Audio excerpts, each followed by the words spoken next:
आज मनाया जा रहा है हिंदी दिवस। प्रधानमंत्री ने कहा, हिंदी ने विश्व भर में भारत को दिलाया एक विशिष्ट सम्मान। केंद्रीय गृह मंत्री ने कहा, हिंदी और स्थानीय भाषाएं देश की सांस्कृतिक पहचान है।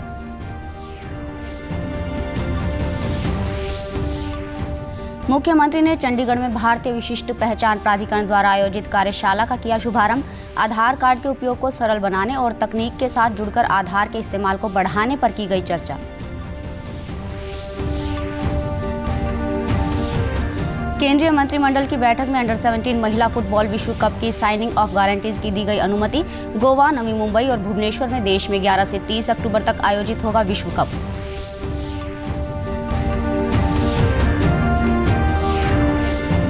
और अंबाला जिले में आज 5वें राष्ट्रीय पोषण माह समारोह का किया गया आयोजन।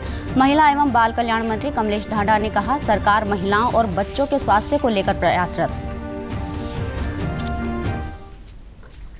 नमस्कार, मैं ममता रानी। अब समाचार विस्तार से। देश भर में आज हिंदी दिवस मनाया जा रहा है। 1949 में आज ही के दिन भारतीय संविधान सभा ने देवनागरी लिपि में हिंदी को राष्ट्र की आधिकारिक भाषा के रूप में स्वीकार किया था। 1953 से पूरे देश में 14 सितंबर को प्रतिवर्ष हिंदी दिवस के रूप में मनाने की घोषणा की गई थी। हिंदी संपूर्ण देश में सांस्कृतिक और भावात्मक एकता स्थापित करने का प्रमुख माध्यम भी है। प्रधानमंत्री नरेंद्र मोदी ने देशवासियों को हिंदी दिवस की शुभकामनाएं दी। उन्होंने अपने ट्वीट संदेश में कहा कि हिंदी ने विश्व भर में भारत को एक विशिष्ट सम्मान दिलाया है। इसकी सरलता, सहजता और संवेदनशीलता हमेशा आकर्षित करती है। प्रधानमंत्री ने कहा कि हिंदी दिवस पर मैं उन सभी लोगों का हृदय से अभिनंदन करता हूं, जिन्होंने इसे समृद्ध और सशक्त बनाने में अपना अथक योगदान दिया है। केंद्रीय सूचना एवं प्रसारण मंत्री अनुराग सिंह ठाकुर ने ट्वीट कर हिंदी दिवस की शुभकामनाएं देते हुए कहा कि हिंदी केवल अभिव्यक्ति का भाषा नहीं, अपितु हमारी सांस्कृतिक भाषा का दर्पण है। हमारी राजभाषा हिंदी विश्व में सर्वाधिक बोले जाने वाली भाषाओं में से एक है। उन्होंने कहा कि हिंदी को हृदय से अपनाएं और अधिकतर कार्य हिंदी में करने का प्रयास करें। केंद्रीय गृह मंत्री अमित शाह ने आज हिंदी दिवस के अवसर पर अपने संदेश में कहा कि प्रधानमंत्री नरेंद्र मोदी के नेतृत्व में गृह मंत्रालय सहित अन्य मंत्रालयों में सरकारी कामकाज हिंदी में किया जा रहा है।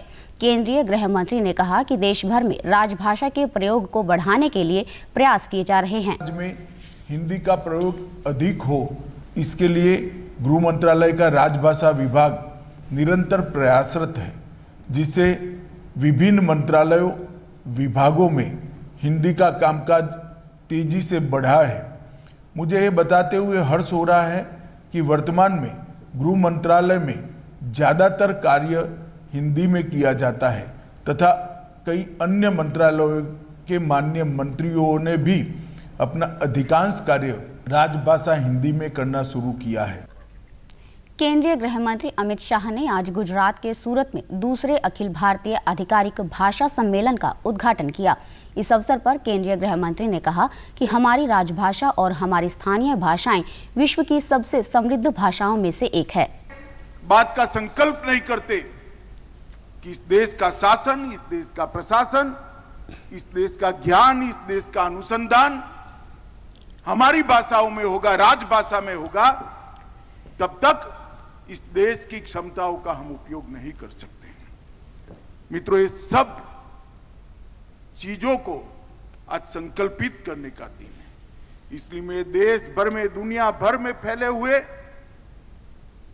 हिंदी प्रेमियों को, राजभाषा प्रेमियों को कहना चाहता हूं कि ऐसा मत समझिए कि राजभाषा के विस्तृत करने का, राजभाषा को आगे बढ़ाने की लड़ाई जो है वो हम पीछे छोड़ चुके हैं। मौका ही अब आया है ये लड़ाई को आगे बढ़ाने का, मौका ही अब आया है ये लड़ाई को जीतने की स्थान पर ले जाने का। हिंदी दिवस के अवसर पर राज्यपाल बंडारू दत्तात्रेय ने ट्वीट करते हुए कहा कि सभी देश व प्रदेशवासियों को हिंदी दिवस की हार्दिक बधाई। उन्होंने कहा कि देश की स्वतंत्रता प्राप्ति में हिंदी का महान योगदान है और हिंदी भाषा के विकास से राष्ट्र और मजबूत होगा।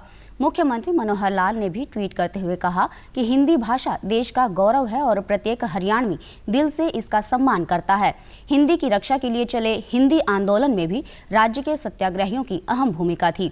उन्होंने कहा कि हिंदी दिवस पर देश को एकता के सूत्र में पिरोने वाली हिंदी को सम्मान के साथ बोले, लिखे व इस पर्व पर गर्व करें। मुख्यमंत्री मनोहर लाल ने आज चंडीगढ़ में भारतीय विशिष्ट पहचान प्राधिकरण द्वारा आयोजित कार्यशाला का शुभारंभ किया। कार्यशाला में आधार कार्ड के उपयोग को सरल बनाने और तकनीक के साथ जुड़कर आधार के इस्तेमाल को बढ़ाने पर चर्चा की गई।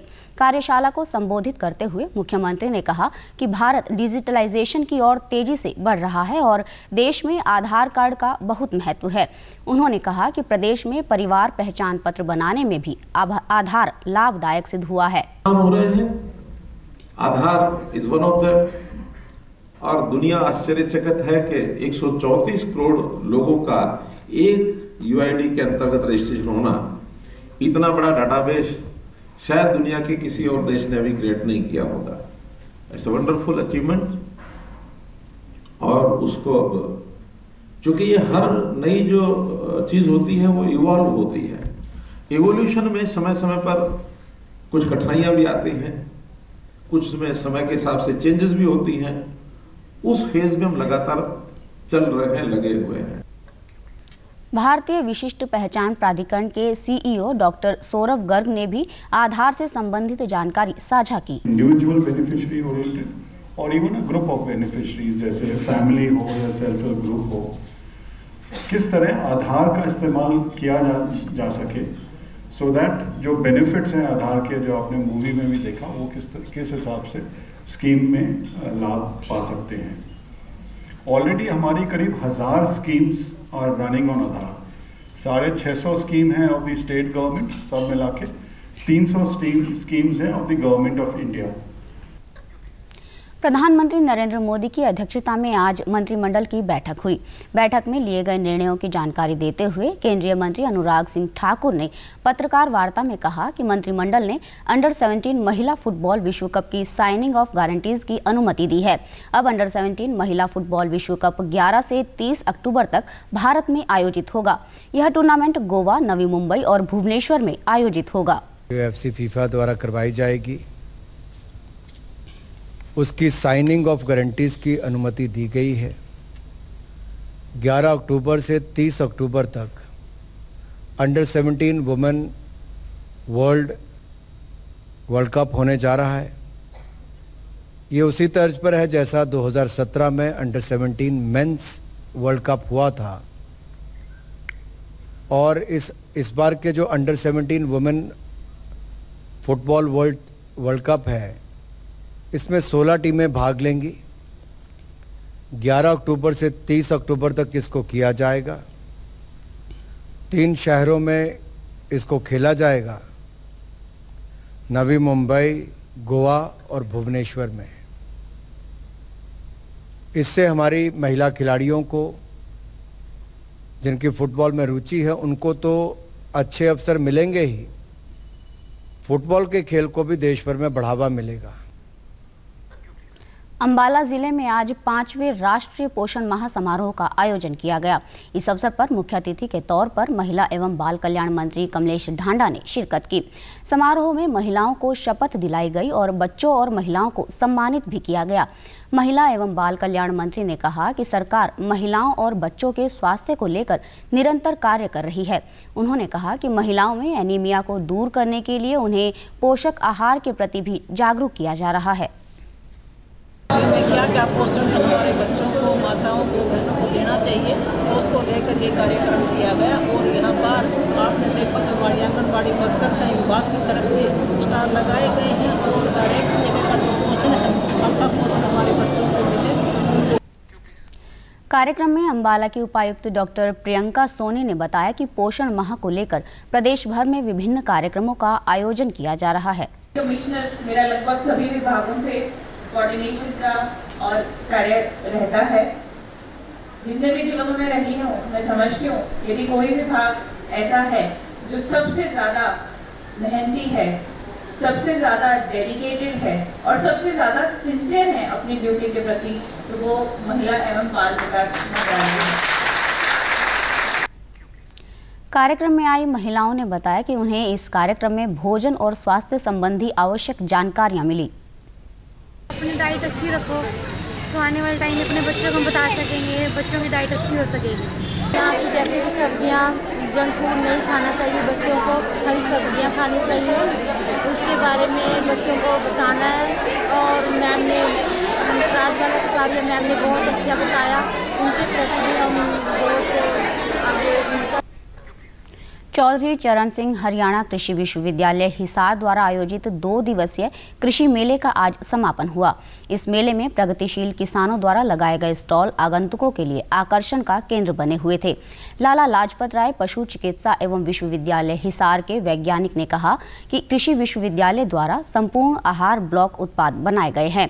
उन्होंने बताया कि किसान पराली को न जलाकर उसका उपयोग इन ब्लॉक्स को बनाने में कर सकते हैं और क्या इसके अतिरिक्त हम का उपयोग लेके आ सकते हैं, उसके बारे में मैं जानकारी देना चाहता हूं। तो यूनिवर्सिटी ने एक प्रोडक्ट बनाया है कि कंप्लीट फीड ब्लॉक, जिसको संपूर्ण आहार ब्लॉक बोलते हैं। तो इस ब्लॉक में क्या है कि किसान भाई पराली को जलाने की बजाय उसका क्या है फीडिंग में यूज़ कर सकते हैं पशुओं के लिए। कैसे करते हैं कि इसका एक हम क्या है खाका तैयार करते हैं कि 60% जो है इसमें हम क्या है यूरिया द्वारा उपचारित जो है पराली को यूज़ कर सकते हैं और 40% क्या है इसमें हम कंसनट्रेट मिक्सर जिसको हम सांद्रण या फिर चाट या बंटा जो बोलते हैं वो हम इसमें डाल सकते हैं। तो इसमें क्या है कि जो 60% यूरिया हम डाल के और उसमें बंटा मिक्स करके इसको हम क्या है पूरा आहार ब्लॉक तैयार कर देते हैं। इसके अलावा क्या है पशुओं को इसके लिए अलग से देने की कुछ भी जरूरत नहीं पड़ती। जो कंसनट्रेट मिक्सर यूज़ करते हैं हम इसमें क्या है जो खनिज मिश्रण है वो भी आ जाता है, उसमें नमक भी आ जाते हैं और क्या है खनिज तत्व जो अलग प्रकार के चाहिए पशुओं को अलग अलग प्रकार के वो सभी आ जाते हैं। तो ये कंप्लीट फीड ब्लॉक है। इसमें क्या है एनर्जी के सोर्स भी हैं, इसमें प्रोटीन के सोर्स भी हैं। कृषि मेले में यमुनानगर के मधुमक्खी पालक सुभाष कंबोज भी शामिल हुए, जिनका जिक्र प्रधानमंत्री नरेंद्र मोदी मन की बात कार्यक्रम में भी कर चुके हैं। उन्होंने कहा कि इसके बाद उनके व्यापार में भी वृद्धि हुई है। सुभाष कंबोज ने बताया कि उन्होंने आज से 26 वर्ष पहले बहुत छोटे स्तर पर मधुमक्खी पालन का कार्य शुरू किया था, जो आज विस्तृत रूप ले चुका है। मैं ये पिछले 26 साल से मधुमक्खी पालन कर रहा हूँ और मैंने सिर्फ ये 6 बॉक्स से शुरू किया था 1996 में, जो कि मैं धीरे धीरे इनको बढ़ाते बढ़ाते 2000 बॉक्स तक मैं इनको लेके गया। फिर अब हम इनको 2000 तक ही कंट्रोल करके रखते हैं और हम जो फालतू होते हैं उसको बेच देते हैं। मैं प्रधानमंत्री श्री नरेंद्र मोदी जी का बहुत बहुत धन्यवाद करूंगा, जिन्होंने अपने मन की बात में 2 बार मेरे काम की तारीफ की है और ना सिर्फ काम की तारीफ की है बल्कि एक प्रेरणा स्रोत भी बतलाया है कि दूसरे किसानों के लिए है ना, ये भी सुभाष कंबोज भी दूसरे किसानों के लिए एक प्रेरणा स्रोत है। लंपी वायरस के कारण देश भर में अब तक लगभग 67,000 मवेशियों की मौत हो चुकी है। लंपी वायरस का असर मुख्य तौर से हरियाणा, गुजरात, राजस्थान, पंजाब, उत्तर प्रदेश आदि में है। केंद्र सरकार स्थिति पर नजर बनाए हुए है और इससे निपटने के लिए कंट्रोल रूम बनाया गया है। केंद्र सरकार ने राज्यों को 9 करोड़ रुपए की वित्तीय सहायता देने की भी घोषणा की है। केंद्र सरकार के पशुपालन आयुक्त डॉक्टर प्रवीण मलिक ने बताया कि लंपी स्किन बीमारी को रोकथाम के लिए राज्य सरकारों को लगातार दिशा निर्देश दिए जा रहे हैं। उन्होंने कहा कि संक्रमित पशुओं को अन्य स्वस्थ पशुओं से अलग करना और सफाई का ध्यान रखना आवश्यक है। पशुपालन आयुक्त ने कहा कि संक्रमित न हुए पशुओं में टीकाकरण अवश्य करवाना चाहिए। इसके रोकथाम के लिए, इसके प्रिवेंशन के लिए, इसके कंट्रोल और कंटेनमेंट के लिए हमारी तरफ से एडवाइजरीज लगातार सरकार के राज्य सरकारों को दी जा रही हैं। उन्हें 3 या 4 महत्वपूर्ण मुद्दों पे हम बात करने की कोशिश कर रहे हैं। नंबर 1 तो हम ये कहते हैं कि जो एनिमल्स अफेक्टेड हैं उन्हें क्वारंटाइन करना बहुत इंपॉर्टेंट है, उनका आइसोलेशन सबसे ज़्यादा महत्वपूर्ण है। दूसरा महत्वपूर्ण इसमें ज़रूरत है कि किस तरह से मक्खी मच्छर को हम बचाव कर सकें, वेक्टर कंट्रोल, क्योंकि ये बीमारी मच्छर मक्खी के थ्रू ही फैलती है। तीसरा जो सबसे इम्पोर्टेंट है कि प्रिवेंशन, जो जानवर अभी बीमार नहीं हुए हैं उनमें टीकाकरण की ज़रूरत। प्रदेश के कैथल जिले में RDX मिलने पर गृह मंत्री अनिल विज ने कहा कि ये गतिविधियां पाकिस्तान से हो रही हैं। उन्होंने हरियाणा पुलिस की सराहना करते हुए कहा कि हमारी पुलिस पूरी तरह चौकस है और प्रदेश के कुछ जिलों में भारी मात्रा में बारूद और हथियार बरामद करके पुलिस ने किसी अप्रिय घटना को रोकने में सफलता हासिल की है।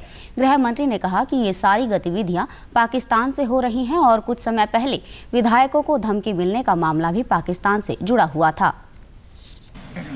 देखिए, हमारी पुलिस पूरी तरह से चौकस है और यही कारण है कि पिछले कुछ दिनों में ही ये यहाँ से RDX के पहले अम्बाला में सदोपुर में मिला RDX, काफ़ी बड़ी खेप मिली और फिर करनाल में हमारी पुलिस ने उनको ट्रैक किया और वहाँ पर गाड़ी पकड़ी जिसमें काफ़ी हथियार भी थे और आतंकवादी भी थे।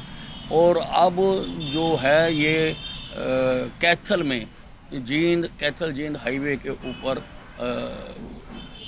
हमारी STF को जानकारी मिली थी, क्योंकि वो लगे रहते हैं हर वक्त, और वहाँ पर RDX पकड़ा गया है और उसका जो है हमारे पुलिस ने उसको डिस्पोज भी कर दिया। अंत में इस बुलेटिन के मुख्य समाचार एक बार फिर। देश भर में आज मनाया जा रहा है हिंदी दिवस। प्रधानमंत्री ने कहा, हिंदी ने विश्व भर में भारत को दिलाया एक विशिष्ट सम्मान। केंद्रीय गृह मंत्री ने कहा, हिंदी और स्थानीय भाषाएं देश की सांस्कृतिक पहचान है।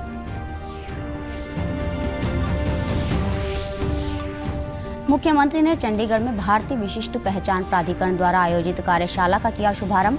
आधार कार्ड के उपयोग को सरल बनाने और तकनीक के साथ जुड़कर आधार के इस्तेमाल को बढ़ाने पर की गई चर्चा।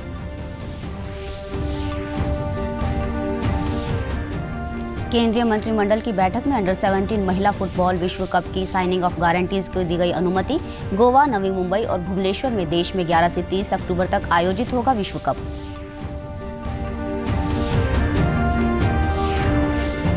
और अंबाला जिले में आज 5वें राष्ट्रीय पोषण माह समारोह का किया गया आयोजन। महिला एवं बाल कल्याण मंत्री कमलेश ढांडा ने कहा, सरकार महिलाओं और बच्चों के स्वास्थ्य को लेकर प्रयासरत। समाचारों में आज इतना ही। नमस्कार।